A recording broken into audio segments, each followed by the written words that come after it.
Good morning everyone, চলে এসেছি আবার একটা নতুন ভিডিও নিয়ে। আগের ভিডিওতে তো তোমরা দেখেই নিয়েছো আমাদের বাড়ি পুজোর সব কিছু সাজ সরঞ্জাম সমস্ত কিছু শুরু হয়ে গেছে।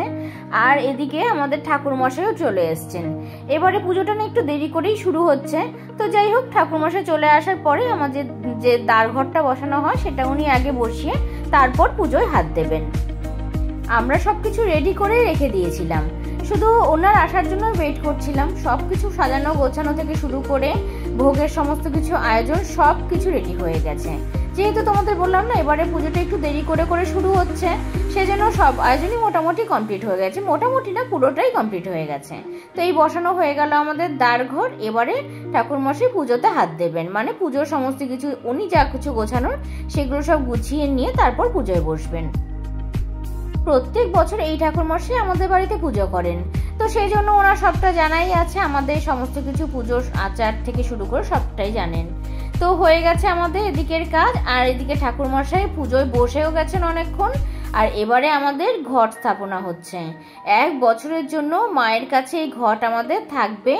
1 বছর পরে আবার এই ঘট বিসর্জন হয়ে নতুন করে আমাদের ঠাকুরের প্রতিমা আসে। তো এটাই প্রত্যেক বছর আমাদের হয়ে আসছে। আর এবছর সেটার কোনো কিছু আর অন্যরকম কিছু হয়নি, সেই কাজই হচ্ছে। আর এই দেখো, ঘট স্থাপনা আমাদের হয়ে গেল।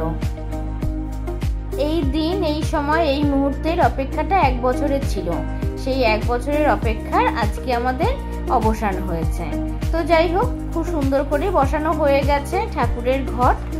আর এবারে বাকি পুজোটা ঠাকুরমশাই সেরে নেবেন। যেহেতু এই ঘরটা আমাদের 1 বছর থাকে ঘরে, আর 1 বছর পরে এই ঘর বিসর্জন হয়ে আবার আমাদের নতুন প্রতিমা দিয়ে পুজো হয়। তো এইভাবেই আমাদের প্রত্যেক বছর পুজোটা হয়ে আসছে। যেহেতু 1 বছর থাকবে, সেজন্য ধীরে সুস্থে দেখে শুনে ঘরটা না বসালে সুন্দর করে তো 1 বছর রাখাটা খুবই মুশকিল হয়ে যায়। সেই জন্য ধীরে সুস্থে ঠাকুরমশাই একটুখানি সময় নিয়েই কাজগুলো করছেন। যদিও পুজোর কাজ না একটু ধীরে সুস্থে হওয়াটাই যেন ভালো লাগে। সারাটা জীবন সবসময় তো দৌড়ে বেড়াতে হয় আমাদেরকে। চাকরি থেকে শুরু করে সব কাজে আমাদের সবসময় তাড়াহুড়ো থাকে। পুজো বা ঠাকুরের সামনে বসার সময়টা যেন সব কাজের থেকে আলাদা হওয়াটাই সব থেকে বেশি ভালো, কারণ মনটাও বেশ ভালো লাগে। প্রত্যেক বছরে তোমরা একই রকম হয়তো পুজোটা দেখো। তো যাই হোক, অনেকেই এসছে আমাদের বাড়িতে এখন। পাড়ার মোটামুটি অনেকেই আমাদের এই পুজোটা দেখতে আসে। আর আমাদের শুধু পাড়া প্রতিবেশীই নয়, আর বাদবাকি যা আমাদের আত্মীয় স্বজন আছে তাদের মধ্যেও অনেকে আসেন, অনেকে দূরের থেকেও দেখতে আসেন। জানি না, সবারই হয়তো পুজোটা বেশ ভালো লাগে। তো সবাই মিলেমিশেই পুজোটা হয় আমাদের। খুব ভালো লাগে এই দিনটা, এই সময়টা, এই মুহূর্তগুলোকে কাটাতে।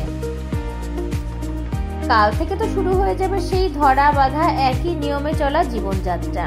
আর জীবনের এই প্রত্যেকটা দিনের মধ্যে কিছু কিছু দিন থাকে যেগুলো একটু স্পেশাল থাকে। সেসব দিনগুলোর মধ্যে আজকের দিনটা একটা স্পেশাল ডে আমাদের জন্য। তো যাই হোক, এইসব দিনগুলো আসে বলেই হয়তো সারাটা বছর আমাদের প্রত্যেকটা মুহূর্ত কাটাতে সুবিধা হয়। কথা বলতে বলতে পুজো বেশ অনেকটাই এগিয়ে গেছে। ঠাকুরমশাই অনেকটাই পুজো কমপ্লিট করে এনেছেন। কিন্তু যেহেতু এটা অনেক বড় পুজো আমাদের, সেই জন্য পুরো সারাটা দিন ধরেই পুজো চলতে থাকে। আর আজকে তো এমনিতেই দেরিতে পুজোটা শুরু হয়েছে, তো অনেকটাই দেরি হয়ে যাবে, হয়তো হতে হতে রাত হয়ে যাবে। আমি হয়তো আজকে রাতেই বাড়ি চলে যাব, কারণ কালকে তো আমি এখানেই ছিলাম, কালকেই চলে এসেছি। তো পুজো যদি একটু দেরি করে শেষ হয় তাহলে একটুখানি গুছিয়ে দিয়ে যেতে মাকে অসুবিধা হবে, কারণ পুজো শেষ হওয়ার পরেও বেশ অনেক কাজ থাকে। সেই কাজগুলো সব করতে অনেকটাই সময় লেগে যায়। যাই হোক, পুজোটা আগে ঠিকঠাক মতন হয়ে যাক, তারপরে সবকিছু ভেবেচিন্তে দেখবো সময় কতটা থাকে। আর এমনিতেও আজকে বাড়িতে অনেক লোকজন রয়েছে, তো সকলের সাথে কথা বলে গল্প করে আমার বেশ ভালো একটা সময় কাটছে। আর নিজের বাড়িতে তো সে একা একা থাকতে হয়, আর অফিস থেকে ফিরে এসে তো সেরকম কথা বলার মানুষও খুঁজে পাওয়া যায় না। একা একাই ঘরের মধ্যে যা হোক কিছু কাজ করে নিই। তো এইরকম এত লোকের মাঝখানে থাকতে বেশ ভালো একটা সময় কাটছে আজকে আমার। এবার আমি অনেক দিন পরে অশোকনগরে এলাম। এর আগে তো প্রায় মাঝে মধ্যে আসা হতো, কখনো সোম আসতো, তখন হয়তো আমি একসাথে দেখা করতে আসতাম আমরা সবাই মিলে। কিন্তু অনেক দিন ধরে সোমেরও আসা হয় না, আর আমারও সময় হয়ে ওঠে না। আসলে এখান থেকে না অফিস করাটা খুব মুশকিল হয়ে যায়, সেজন্য আর সময়ও করতে পারি না, আশাও হয়ে ওঠে না।